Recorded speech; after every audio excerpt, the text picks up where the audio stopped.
ಹರಿಪ್ರಸಾದ್ರು ಎಐಸಿಸಿಯ ಪ್ರಧಾನ ಕಾರ್ಯದರ್ಶಿ ಆಗಿದ್ರು, ರಾಜ್ಯಸಭಾ ಸದಸ್ಯರಾಗಿದ್ರು. ನಾವು ಅವತ್ತೇ ಹೇಳಿದ್ವಿ, ಅವರಿಗೆ ಬರುವ ಮಾಹಿತಿ ಸುಮ್ಮನೆ ಹೇಳಿರ್ತಾರೆ ಅಂತ ಅನ್ಕೊಳ್ಬಾರ್ದು, ಅವ್ರನ್ನೂ ಕೂಡ ಇದಕ್ಕೆ ಸಂಬಂಧಪಟ್ಟಂತೆ ತನಿಖೆಗೆ ಒಳಪಡಿಸಬೇಕು ಅಂತ ಹೇಳಿದ್ವಿ. ಈಗ ಹರಿಪ್ರಸಾದ್ರು ಹೇಳಿದ ಹೇಳಿಕೆ, ಅದರ ಹಿನ್ನೆಲೆಯಲ್ಲಿ ಈಗ ನಡೆದಿರೋ ಘಟನೆ ಕೇವಲ ಕಾಕತಾಳೀಯ ಆಗಿರ್ಲಿಕ್ಕೆ ಸಾಧ್ಯ ಇಲ್ಲ.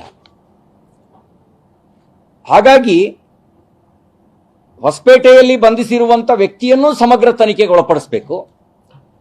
ಹರಿಪ್ರಸಾದ್ರಿಗೂ ಯಾವ ಮೂಲ ಈ ಸುದ್ದಿ ಬಂತು? ಅವ್ರಿಗೆ ಸುದ್ದಿ ಮೂಲ ಏನು? ಅವರು ಪೊಲೀಸರಿಗೆ ಹಂಚ್ಕೊಳ್ಬೇಕಾಗಿರೋದು ಅವ್ರ ಕರ್ತವ್ಯ. ಯಾಕೆಂದ್ರೆ ಅವರು ಏನು ಆಪಾದನೆ ಮಾಡಿದ್ದಾರೆ ಅದು ಸಾಮಾನ್ಯ ಸಂಗತಿ ಅಲ್ಲ.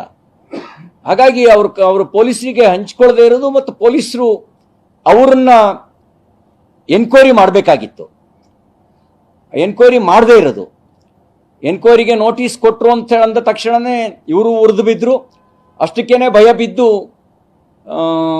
ಪೊಲೀಸ್ ಇಲಾಖೆ ಮಾತಾಡ್ಸೋದು ಬಿಟ್ಬಿಡ್ತು. ಆದರೆ ಈಗ ಆಗಿರೋ ಘಟನೆ ನೋಡಿದಾಗ ಇದನ್ನ ಲಘುವಾಗಿ ತಗೊಳ್ಬಾರ್ದು, ಇದನ್ನು ಗಂಭೀರವಾಗಿ ತಗೊಳ್ಬೇಕು ಅಂತ ನಾನು ರಾಜ್ಯದ ಗೃಹ ಸಚಿವರಿಗೆ ಮತ್ತು ಪೊಲೀಸ್ ಇಲಾಖೆಯ ವರಿಷ್ಠಾಧಿಕಾರಿಗಳಿಗೆ ಈ ಸಂದರ್ಭದಲ್ಲಿ ಆಗ್ರಹ ಮಾಡಲಿಕ್ಕೆ ಬಯಸ್ತೇನೆ.